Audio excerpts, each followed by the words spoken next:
আসসালামু আলাইকুম, সবাই কেমন আছেন? শুভ সকাল।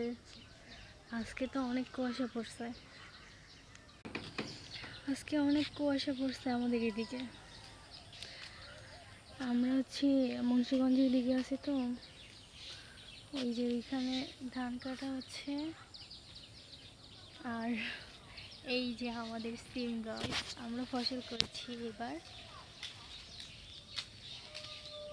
শীতের মৌসুম, শাকসবজি নিজেরা ফসল করলে অনেক ভালো হয়।